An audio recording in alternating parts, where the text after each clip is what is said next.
This case questions federal anti-discrimination rules for college sports, particularly how institutions handle eligibility for transgender athletes. The Supreme Court has declined to intervene in a case regarding transgender athletes competing in women's sports programs.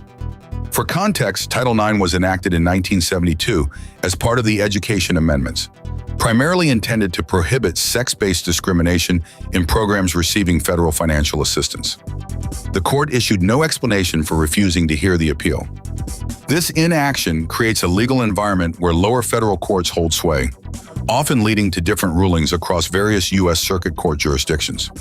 Justice Brett Kavanaugh wrote a short note along with the order. Kavanaugh indicated that the case is still pending in lower courts. Legal experts emphasize that the likelihood of success on the merits is a primary factor for the High Court when determining whether to grant a writ of certiorari. The court often waits until a case is fully decided below. This legal challenge began after a specific state policy change. States like West Virginia and Idaho have led recent legislative efforts to define sports eligibility based on biological sex, triggering subsequent constitutional challenges from civil rights organizations. The policy restricted athletes based on biological sex at birth. Supporters of the ban argued it ensures fairness in competition. Arguments centered on physiological advantages, asserting that biological male development provides athletic benefits that competitive parity and safety standards in women's sports are designed to balance. Groups challenging the law claimed it violates federal anti-discrimination rules. These federal protections are specifically defined under Title IX. Title IX ensures equal opportunities in federally funded educational programs, including sports. Plaintiffs argue that excluding transgender students creates a hostile environment, effectively barring access to the educational benefits that extracurricular collegiate sports provide to the student-athlete population. What is the biggest hurdle currently facing sports law? Lower courts have disagreed on how to read these rules. Kavanaugh noted that regional courts are still reviewing the merits.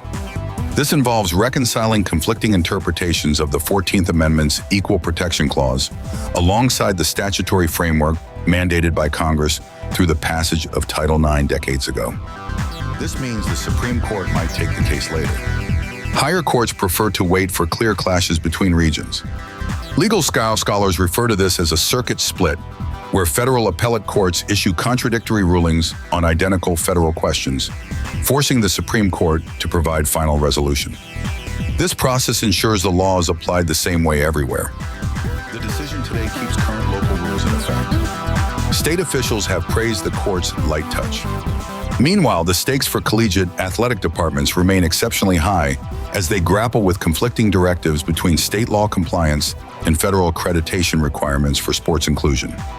Advocacy groups are already planning their next legal moves. The debate reflects broader questions about gender in public spaces. There is no firm date for a future High Court hearing. Subscribe to our channel to track this ongoing